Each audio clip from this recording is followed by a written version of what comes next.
পথটা শেষ হচ্ছে না কেন? আজকে পথ লম্বা হয়ে গেল। বাঁশঝাড়টা কেমন ক্যাচ ক্যাচ শব্দ করছে।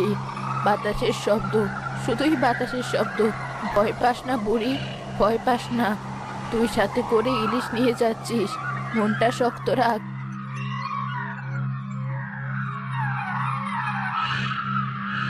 কে? কে ওখানে? মনে হলো যেন কেউ আমার ঘাড়ের কাছে নিঃশ্বাস ফেললো। কে? মানুষ না অন্য কিছু? সামনে আয় বলছি।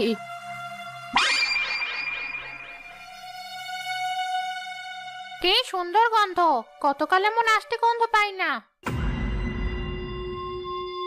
ও মা, এ তো মানুষ নয়, চুলগুলো পাখির বাসার মতো, আর চোখ দুটো যেন জ্বলন্ত কয়লা। তুই কে? তুই আমার পথে কেন? আমি আমি এই বাচ্চাদের পেতনি। সবাই আমাকে শাকচুন্নি বলে ডাকে। তোর হাতে ওটা কি? ওটা কি ইলিশ মাছ? আমার যে খিদে নাড়ি ভরে উঠে আসছে। দে, মাছটা আমাকে দিয়ে দে। না, খবরদার বলছি, কাছে আসবি না। আমি সারাদিন কষ্ট করে এই মাছ ধরেছি। এ আমার জানের চেয়েও প্রিয়। আমি মরবো তবু মাছ দেব না। দেবি না? তুই আমাকে চিনিস না? আমি চাইলে এখনই তোর ঘাড় মোটকে রক্ত খেয়ে ফেলতে পারি, কিন্তু আজ আমার রক্ত খেতে ইচ্ছে করছে না। আজ আমার মাছ খেতে ইচ্ছে করছে। দে বলছি, ভালোই ভালোই দিয়ে দে, না হলে তোকে শুদ্ধ চিবিয়ে খাবো। হায় হায়, এখন আমি কি করব? এ তো সত্যি রাক্ষসী। গায়ের জোরে এর সাথে পারবো না, বুদ্ধির জোরে একে হারাতে হবে। মেচু বুড়ির বুদ্ধি কি কমে গেছে? দেখাচ্ছি মজা। মা শাকচুন্নি, তুই রাগ করিস না। তুই তো আমার মেয়ের বয়সী।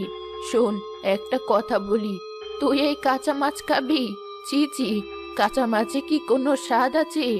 রক্তে মাখামাখি, বিচ্ছিরি গন্ধ। ওকে তোর মতো সম্ভ্রান্ত পেতনির মুখে রোচে? স্বাদ নেই বলছিস কি? কিন্তু গন্ধে যে আমার জিভে জল আসছে। আরে গন্ধ এক জিনিস আর স্বাদ আরেক জিনিস। তুই বরং এক কাজ কর, আমার সাথে আমার বাড়ি চল। আমি এই মাছটা ভালো করে কুটে ধুয়ে নুন হলুদ মাখিয়ে গরম তেলে ভাজবো। তেলের ওপর যখন মাছটা ছ্যাদ করে উঠবে আর যখন লাল লাল হয়ে ভাজা হবে, সেই মচমচে মাছ খেতে খুব মজা। তুই কি সেই অমৃত ছাড়তে চাস? মচমচে ভাজা গরম তেলে? সত্যি বলছিস বুড়ি? তুই আমাকে ধোকা দিবি না তো? ছি, আমি বয়স্ক মানুষ, আমি কি মিথ্যে বলি? তুই আমার অতিথি হবি। চল আমার সাথে। তুই দরজার বাইরে থাকবি, আমি রেঁধে তোকে খাইয়ে দেব, কেমন? বেশ বেশ, তোর কথাই বিশ্বাস করলাম, কিন্তু মনে রাখিস, যদি কোনো চালাকি করিস তবে তোর হাড়গোড় চিবিয়ে খাবো। চল তাড়াতাড়ি চল। চল মা, চল। আয় শয়তান, তোকে এমন ভাজা খাওয়াবো যে জন্মেও আর মাছের নাম মুখে আনবি না।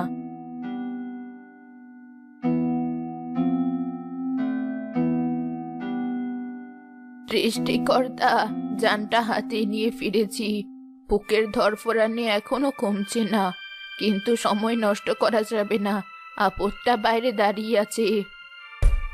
এই বুড়ি, দরজা বন্ধ করলি কেন? আর কতক্ষণ? আমার খিদে পেট জ্বলছে। কই, মাছ ভাজার শব্দ তো পাচ্ছি না। তুই কি আমাকে ঠকালি? আরে না না, ঠকাবো কেন? উনুনটা ধরাতে হবে তো। কাঠকুটো সব ভিজে আছে, আগুন জ্বলতে একটু দেরি হচ্ছে। তুই একটু ধৈর্য ধর মা।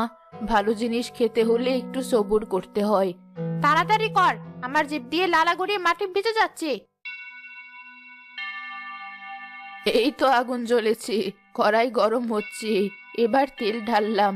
শোন শাকচুন্নি, তুই কান পেতে শোন, তেলের শব্দ পাচ্ছিস?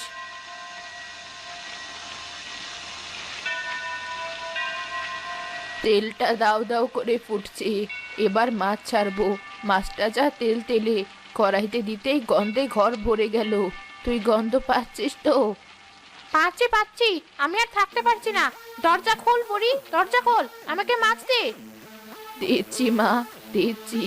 কিন্তু একটা বড় সমস্যা হয়ে গেল যে। আবার কি সমস্যা? তুই কি বাহানা করছিস?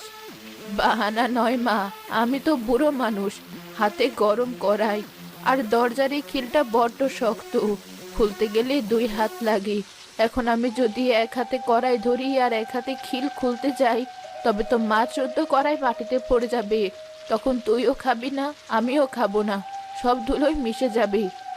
হায় হায়, তা তো হতে দেওয়া যাবে না। মাছ পড়লে তো সর্বনাশ। তাহলে উপায়? আমি মাছ খাবো কি করে? উপায় একটা আছে। তুই এক কাজ কর, দরজার নিচে যে ফাঁক আছে দেখেছিস, ওই ফাঁক দিয়ে তুই তোর হাতটা ঢুকিয়ে দে। আমি সাবধানে গরম মাছটা তোর হাতে তুলে দিই। তুই ওখানেই বসে আয়েশ করে খা। আমি দরজা খুললেই তো মাছ ঠান্ডা হয়ে যাবে, তখন আর স্বাদ পাবি না। বাহ বুড়ি, তুই তো খুব বুদ্ধিমতী।